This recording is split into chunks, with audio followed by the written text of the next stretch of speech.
அஸ்ஸலாமு அலைக்கும் வரஹ்மத்துல்லாஹி வபரகாத்துஹு.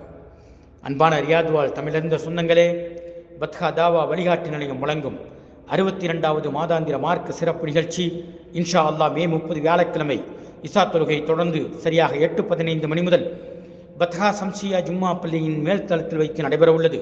இந்த நிகழ்வில் ஷேக் அஃப்ரிதி சஹ்வி அவர்கள் துல்ஹஜ் 10 நாட்கள் எனும் தலைப்பிலும், ஷேக் நூஹ் அல்தாஃபி அவர்கள் புண்ணிய ஹஜ்ஜின் கண்ணிய அழைப்பு எனும் தலைப்பிலும் உரையாற்ற இருக்கிறார்கள்.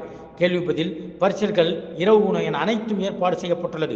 அனைவரும் தவறாது கலந்து கொண்டு பயன்பெறுமாறு அன்போடு அளிக்கிறது பத்ஹா தாவா வழிகாட்டு நிலையம். வணக்கம். வாய்ஸ் எக்ஸ்பிரஸ் செய்திகள் வாசிப்பது மன்சூர் அலி. சிவகங்கை மாவட்ட காளையார் கோயில் காவல் நிலையத்தில் சீவல் மேட்டர்ல காவல்துறை தலையிட்டு மிரட்டியதாக பாதிக்கப்பட்ட பெண் குற்றச்சாட்டு. காவல்துறையை சேர்ந்தவர் ஒருவர் அந்த இடத்தை வாங்கியதாகவும் அதன் அடிப்படையில் மிரட்டியதாகவும் குற்றச்சாட்டு. கை குழந்தையுடன் பெண் பேட்டி. இவர் தனது மாமனார் பெயரில் இடம் வாங்கப்பட்டதாகவும் அந்த இடத்திற்காக தனது கணவர் பணம் அனுப்பி தனது நகைகளை அடகு வைத்து வீடு கட்டியதாகவும் ஈஸ்வரி கூறினார். மேலும் அவ்வாறு இருக்கும் பட்சத்தில் தாங்களுக்கு தெரியாமலே அந்த வீடு அன்பரசி என்ற பெண் காவலருக்கு விற்றதாகவும் கூறுகிறார். மேலும் நான் நீதிமன்றம் சென்று இந்த வீட்டை முறையாக பெற்றுக்கொள்கிறோம் என்றும் தனக்கு கல்யாணமான நாள் முதலாக இந்த வீட்டில்தான் வாழ்ந்து வருவதாகவும் கூறுகிறார். திடீரென்று எவ்வித அறிவிப்பின்றி காவல்துறை மூலம் என்னையும் எனது மைத்துனர் மனைவியையும் வெளியேறு என்று விரட்டுகிறார்கள். இது குறித்து பெண் காவலர், நான் இந்த வீட்டை வாங்கிவிட்டேன், மரியாதையாக காலி பண்ணி என்று மிரட்டுவதாக கூறுகிறார்.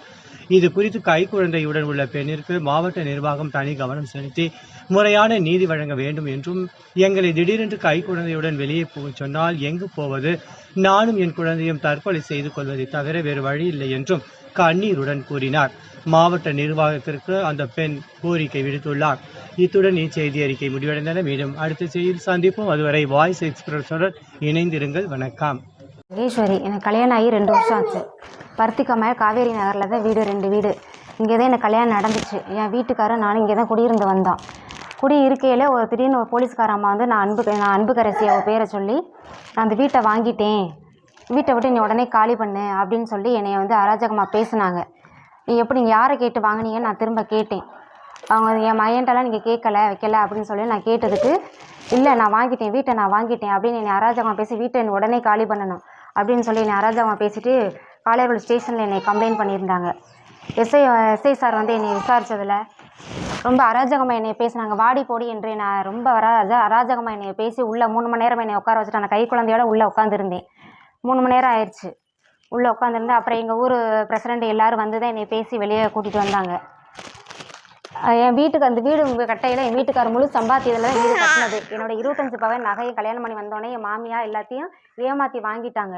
வாங்கி நகையை அடகு வச்சுட்டு இந்த கடன்லாம் கட்டுனது. ரசீது வந்து மாமியா பேரில் தான் வச்சாங்க.